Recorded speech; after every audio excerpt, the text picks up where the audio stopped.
I am midway through one of the biggest, in fact, not one of the biggest launches I've ever had in my business. And as I've always done with being transparent about my own journey, my own growth, and giving you deep dives on my own launches, I wanted to take this opportunity today to share with you in real time some of the unexpected parts of such a successful launch. And I guess just a bit of a reality that you might not have seen from the other stuff that I've put out online. Welcome, by the way, to episode number 346 of Starting the Conversation. I am your host, Alice Benham. I'm a strategist, I'm a speaker, I'm a best-selling author, but none of those things really matter that much because I'm just here to chat about what has been going on in my business over the last few weeks. Unless you have been living under a metaphorical rock and not seeing any of my content, I'm going to assume that you know that I have just been launching my core program Onnit for 2026. Bit of context if you're not familiar. Onnit launched for the first time this time last year. It was a brand new idea and it's gone on in the last year to become the biggest thing that I do in my business. It's shown itself to be the most simple, accessible, impactful thing that I've ever created, and therefore launching it for 2026 was a pretty big deal. I knew coming into this launch that this launch mattered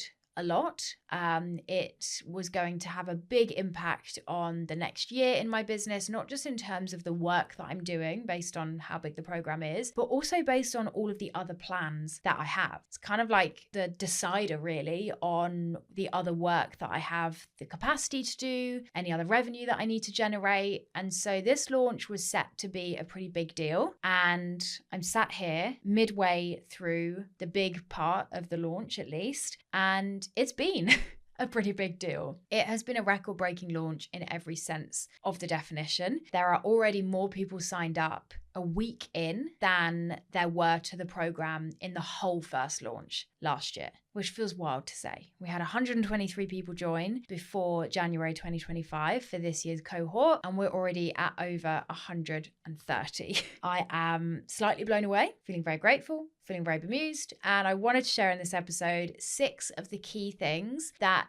you might not expect to be happening behind the scenes whilst my business is going through such a big growth period. I think launches especially can look so shiny externally, right? We see people hitting these big targets, welcoming in loads of people, selling a lot. We're doing the mental maths in our head of how much money we think they're making, or at least that's what I do. We don't often see or really remember how much might be going on behind the scenes. And hopefully, if you've been in my world even a little while, you'll know that I'm all for being transparent, both about the challenges and the reality of growth, but also about the wins and the success. I think there's space for us to acknowledge everything that running a business entails. So whilst I sit here and say that I'm midway through my most successful launch ever and it is life-changing in terms of the results that it's had already, I also want to acknowledge what's been going on behind the scenes that you might not have seen. And I guess just a bit of context is I'm recording this episode just under a week before it's coming out. This episode will come out when we are finished with the early bird period of this launch, which is the first 11 days of the doors being open, where I am particularly pushing people to join. As I record this, we are 2 days away from the early bird period ending. So I'm just about at the end of this first push, and it very much has been a big push. My big kind of stretchy total target for this cohort is 200. I think we'll get at least another 20 in over the next couple of days. So I'm pretty sure by the time this episode comes out that we'll be at least at 150 signups. So 75% towards my big max target. All of that context to say the launch hasn't finished yet. Technically, it will continue to sell until we hit 200 or until we get to our first session in January. But I wanted to sit down and share a few things with you in real time. And then I'll absolutely in future, as I always do a big deep dive episode where I share all of the numbers, all of the reflections, and everything else that's going on. So with that intro done, hopefully we've all got the context. Hopefully we know where we are. Let's dive in then to the 6 things that have been going on behind the scenes that you might not have expected. They're not all negative, but they're definitely things that I think get spoken about a bit less when it comes to launches and a growth period like this. So the first thing that I would say has been quite surprising to me in this launch is that it's really shown me how much my business model has changed in the last year. And it's been quite a different experience realizing what that new business model looks like for me. Bit of context, for a solid, I'd say 8-9 years, my business model was very similar in the sense of I was kind of regularly selling throughout the year, programs, one-to-ones, courses. I might have launches, but I had lots of launches throughout the year. So I had this kind of slow and steady growth throughout the year, right? Every month, every quarter, the business was kind of chipping away towards my revenue, towards my sales targets, etc. And that is a business model that, because I'd had it for so many years, like 8-9 years, I'd got very familiar with. There was definitely a kind of comfort in that just kind of slow, steady progress. Now, what Onnit has done to my business is completely change my business model and therefore my sales rhythm. Because now I have this one big launch towards the end of the year that basically dictates and has a massive impact on my business and makes up around 50%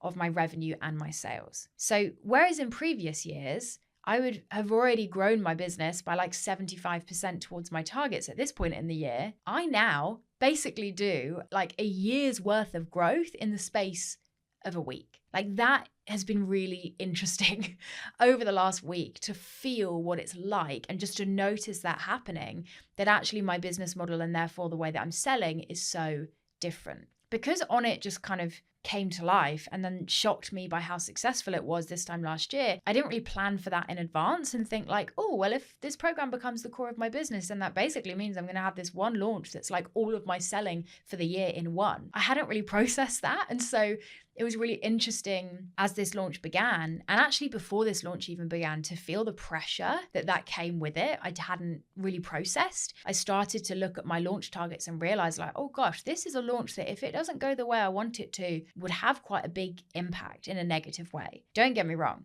This launch could have gone awfully and I'd still be all right. And I'd have figured out a, plan B. And that's what makes us business owners, right? Is that nothing's the end of the world. You just figure out the next way of doing it. But that plan B would have been non-ideal and taken a lot of time and energy and effort. And so that was really interesting to notice in the run up to the launch of like, ooh, I'm not sat here with my business already at 75% growth for the year. I'm looking ahead to the next few weeks. And actually this feels like my kind of one big opportunity to grow this year. And it's easy now to sit here with the launch going well and be like, oh, it's okay. It's just been crazy to have so much growth in a short period of time. But obviously pre-launch, it definitely added to my nerves, anxiety, and pressure. I really had to say to myself, like, Alice, you might want this launch to go a certain way and you can plan for that and hope for that, but you need to be okay that you're not fully in control. And if it doesn't go that way, you need to be okay that you're going to have to just figure out a plan B. So there was a lot of coaching myself through that. With that in mind, would I think differently about maybe doing a few other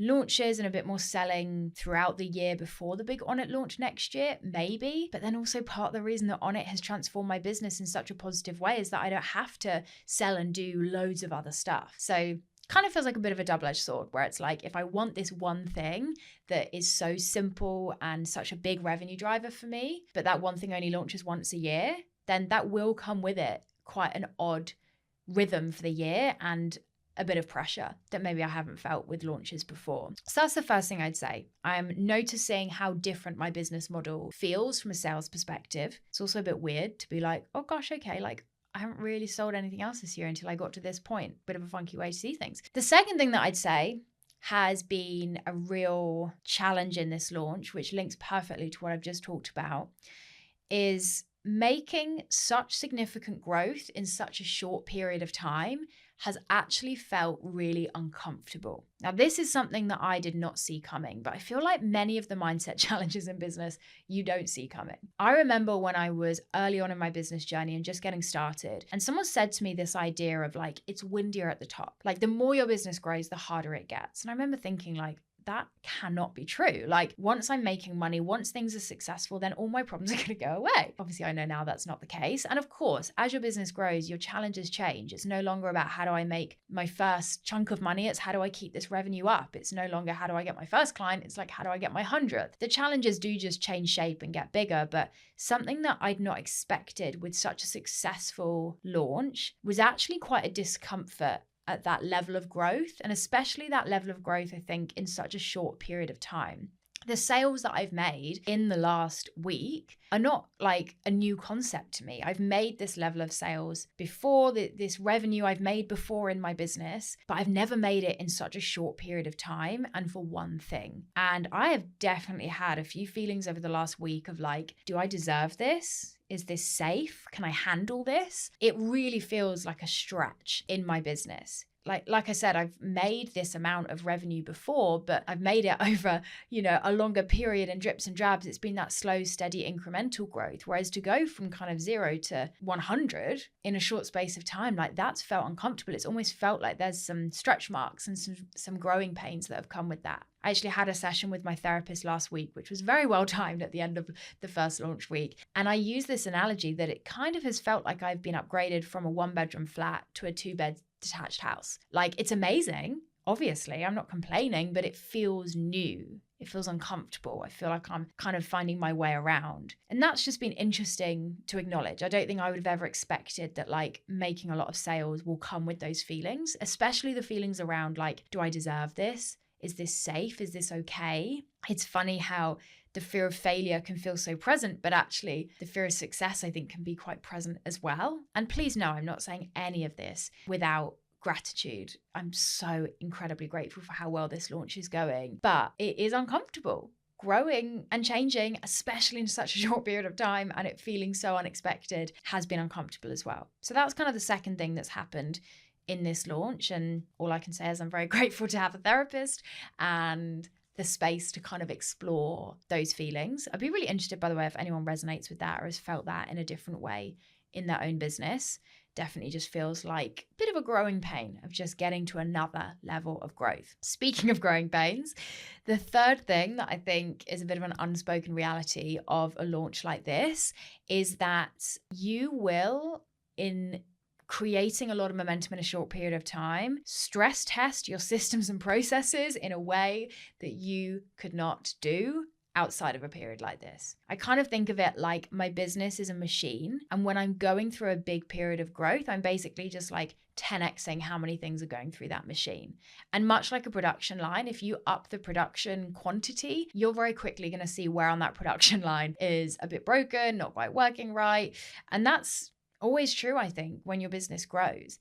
Yes, we can be forward thinking and upgrade our systems and processes to prep for growth, but also we're always going to be just incrementally improving our systems and processes in line with our growth. And onboarding over 100 people in the space of a week, stress test systems, let me tell you. And I don't just mean tech, I just mean like the way my business is running, right? Imagine 130 people's worth of customer service questions, FAQs before they even buy, issues with signing up, payment errors. Like, obviously not everyone has had an issue, but with scale just comes more stuff. So it's been enlightening, but also a bit uncomfortable, obviously, to realize like where in my business things aren't as efficient or as automated as they could be. But that's a real positive learning for me to be like, okay, over the last 10 days, as things have been ramped up, like what has started to fail us, what isn't working as well as it could. Amazing. That is a sign of where I need to invest time and work to improve my systems and processes. Don't get me wrong, my systems and processes are in a really solid position. So I'm not talking here about like everything broke overnight. That would be concerning and irresponsible of me as a business owner to not plan for this. But I think however prepared you think you are, you're always going to see in a big period of growth where there is a lack of efficiency in your business. Even just noticing when I'm sending out emails, right, to promote the launch, I'm noticing where sending an email is taking more time for me than it should. And I'm thinking, right, maybe I could make a template for that or a shortcut for that. Or with customer service emails, I'm thinking, right, how can we get back to people quicker?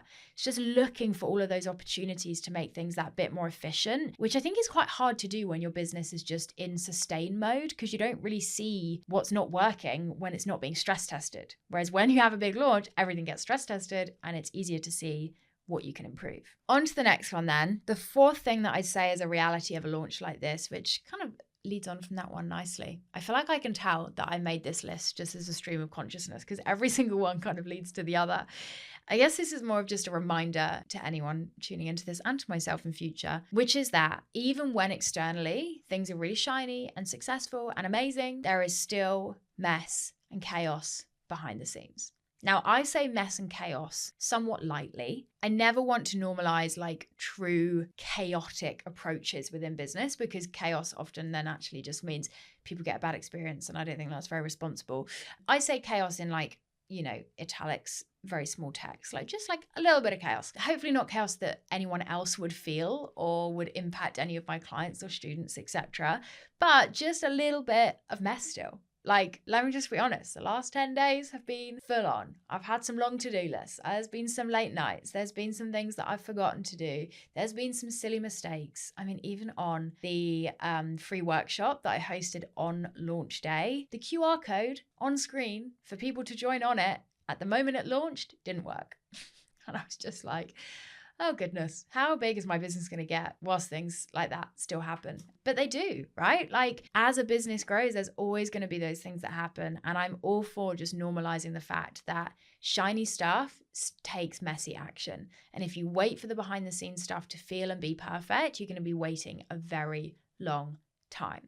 So please know, however shiny and cool the externals of this launch have hopefully looked, the behind the scenes has been my normal messy action approach. And I don't celebrate when things are messy, but I just think, okay, well, that's okay. That's just me being a human, because I'm a human before I'm a business owner.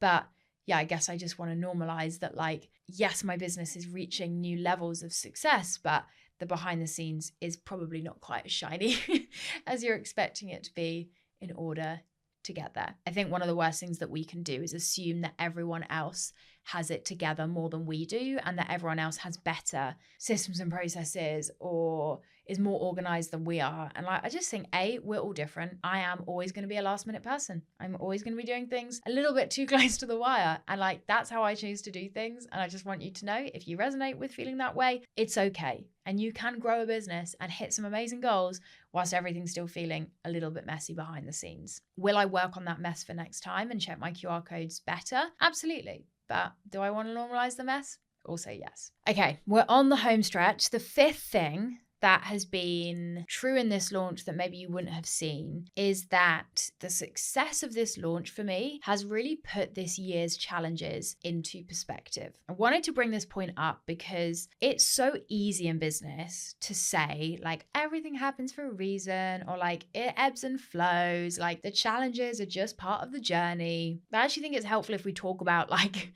here are the challenges I faced, here's the wins I had, and let me actually just show you that it was all okay in the end and that they leveled each other out. If you listened to this podcast back in summer, you will already know this, but I had this year one of the worst things happen to me that has ever happened to me in business. I had a problem with one of my tech platforms, which meant that overnight, over £50,000 of revenue was lost in my business. All of my direct debits got cancelled, and over 100 clients and customers stopped paying me. That was not their choice. That was because the tech platform had completely failed. And when I tell you that is one of the worst things that's ever happened to me in business, I truly mean it. It was so frustrating, so stressful. It put me in a financial position that I have not been in a long time. My cash flow was completely ruined.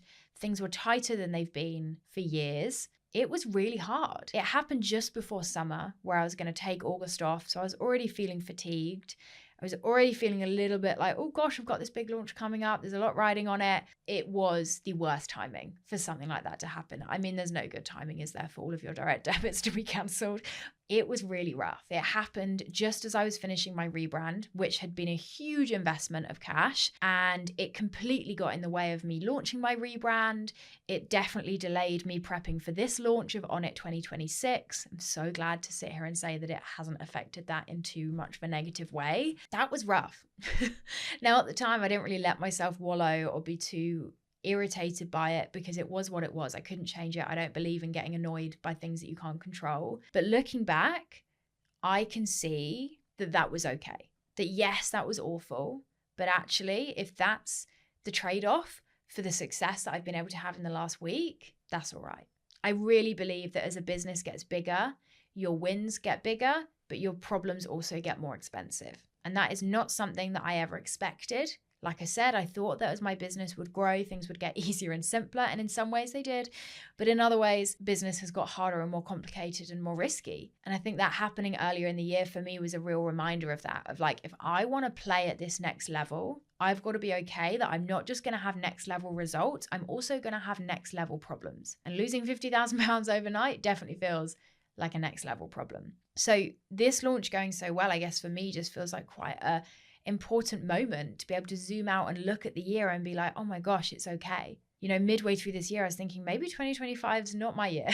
Maybe it's a bit of a write-off. Maybe this rebrand was a mistake. Maybe this isn't going to be a great year for my business. And it's so tempting, isn't it, to have that black and white thinking of like, it's the best year ever or it's the worst year ever. Actually, now I'm sat here being like, it was both. It had some tough spots, but I've just had, and I'm still in this really amazing spot as well. And I share this just as a reminder that both can coexist. They do coexist. They have to coexist in business, the challenges and the wins. And that if you zoom out and reflect and see how everything is fitting together, you will see that it really does ebb and flow. And there are challenges, but there's also wins that help to put those challenges into context. I know for a fact the next challenge I'm going to face is going to be a bit easier, because I'm going to be able to remember, hey, it's all right. You went through that challenge before and you also had that great win as well. And those things were able to coexist. So that I'd say is the fifth penultimate thing that I wanted to share in this episode as a bit of a mid-launch reflection. And the final thing that I want to share, which actually has really just been brewing for me today as I record this episode, is this kind of next level of growth in my business has definitely made me think about my vision in a new way. What I love about vision in business is that it's always changing, right? As you change as a person, as the world and your industry changes around you, as your business evolves, as your results, get added up, your vision shifts. And this, for me, this launch has definitely been a vision shifting experience, because what this launch has done is really shown me what my business is capable of, what I'm capable of, and allowed me to dream even bigger. Last year's Onnit launch absolutely did this for me as well. I remember that launch being so successful. And it's mad that that launch blew me away in terms of success in its entirety. And we're already surpassed those numbers now a week in. It's not lost on me that that's something to be so grateful for. But at the time, those numbers were and still are amazing. And I remember Onnit launching and my vision just being expanded, because suddenly I could see how I could have a business model that was scalable, how I could impact more people at once, how I could sell on scale, how I could have more flexibility, how I could say no to things, how I could make more money, right? That launch and that success expanded my vision. And this launch and this success has done the exact same again. The reason that it's really just been coming up for me today is because actually this morning I was starting to do some of the numbers on my revenue for the next year. Because Onnit is a year-long program, a lot of people choose to pay over 12 months. And I actually encourage that because it really helps me with forward planning and cash flow. This launch, I was starting to think about, okay, what am I going to be making over the next year? What progress have I already made towards my revenue target? My goal in my business in the next few years is not to make more revenue, but it's just to continue to make the level of profit that I want and have a better work-life balance and enjoy the work that I'm doing. And what that means is that I kind of have this revenue target every year. Well, I say every year. I now have a revenue target for next year. And it's almost just a bit of a game of how am I going to hit this?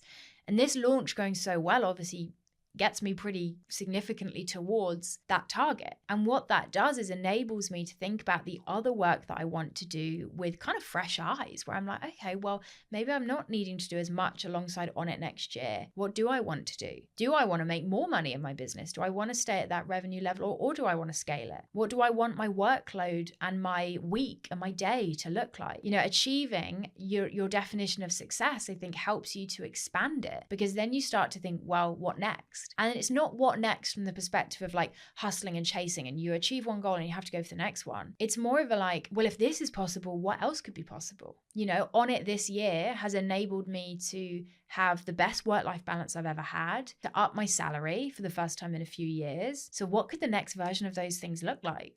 What do I want from next year? I was starting to think about it this morning and actually made a bit of a list for myself of okay, I'm going to do a few of these exercises. I'm going to do some work around maybe what financially I want from my business.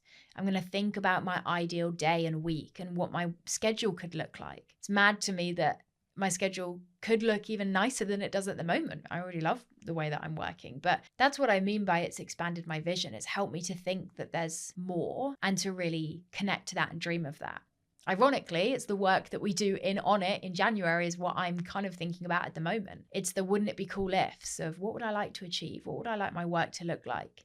It's the planning of, how do I want my business to serve me? What's my definition of success? Actually, a lot of the exercises that I'm planning to do over the next few weeks is exactly what we'll do in On It in January to help business owners have that clear vision of what they want. And more importantly, not just what do they want for growth's sake, but what do they want because it's meaningful to them. So it's perfect timing for me, really, because this launch is helping me to think about my 2026 vision with even more boldness and self-belief and energy, which I love. And it's very meta. The launch of On It, which helps other people with their vision and their goals, is helping to expand my vision and my goals. I think a good reminder as well, if you can, always best to do that kind of work when you're in a good headspace, in a place of momentum with your business, because that's when you feel most connected to the possibility of what you could create. So there we have it.